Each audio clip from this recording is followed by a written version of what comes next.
نوجوان حضرت اسرائیل علیہ السلام نے رب دا قرآن پڑھیا، فرمایا وَاتَّخَذَ اللَّهُ إِبْرَاهِيمَ خَلِيلًا۔ عرض کی تھی نبی اللہ نے تو انہوں اپنا دوست دے، اپنا یار دے، اپنا خلیل بنایا ہے۔ عرض کی تھی فرمایا میں نو یار بناؤں دی وجہ کی ہے اللہ دے حضرت اسرائیل علیہ السلام عرض کر لگے نبی اللہ تسی اللہ دی مہمان نوازی بڑی کر دے تسی مہمان نوازی بڑی کر دے اللہ نے تو انہوں اپنا خلیل بنا لے آئی۔ حضرت ابراہیم خلیل علیہ السلام کہہ لگے یاری ہن تو میرا یار بن گیا، اللہ نے میں نے اپنا دوست بنا لے آئے۔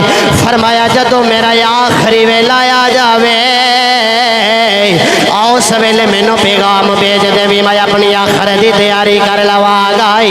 اللہ دے نبی حضرت ابراہیم خلیل اللہ علیہ السلام نے جڑے ویلے اسرائیل نو پیغام بھیجے آئی، فرمایا جدو میرا آخری ویلا آ جاوے آؤ سویلے میں نے پیغام بھیج دے میں تانتی میں اپنی آخرت دی تیاری کر لوا گائی۔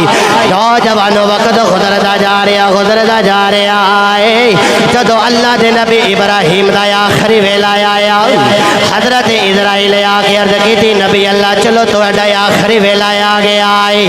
اللہ دے نبی ابراہیم نے فرمایا یار میرے نال یاری لائیو تے چنگا نہیں کیتا میں آکھیا سی جدو میرا آخری ویلا آ جاوے مینوں پیغام بھیج دے میں اپنی آخرت دی تیاری کر لواں گا۔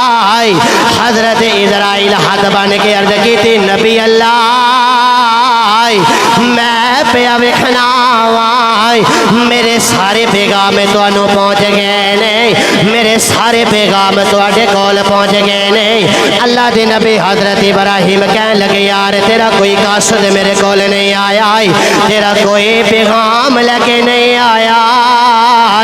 حضرت اسرائیل کہنے لگے نبی اللہ یاد کرو چھوٹے ہوندے سو ہن بڑے ہو گئے پھر جوان ہوندے سو ہن بڑھاپا آ گیا ہے، وال کالیوں سفید ہو گئے نے، پتہ چلیا جدو جوانیاں تو بڑھے پایا جاندہ پھر موت ویلا آخرت قریب آ جاندہ ہے، جدو وال کالیوں چٹے ہو جاندے نے پھر موت ویلا قریب آ جاندہ ہے۔ شاعر نے بڑی پیاری نر زمانے کی تھی، عاشق بول کے کہہ لگا یہ جاجی لگانے کی دنیا نہیں ہے، یہ جاجی لگانے کی دنیا نہیں ہے، یہ عبرت کی جا ہے تماشا نہیں ہے۔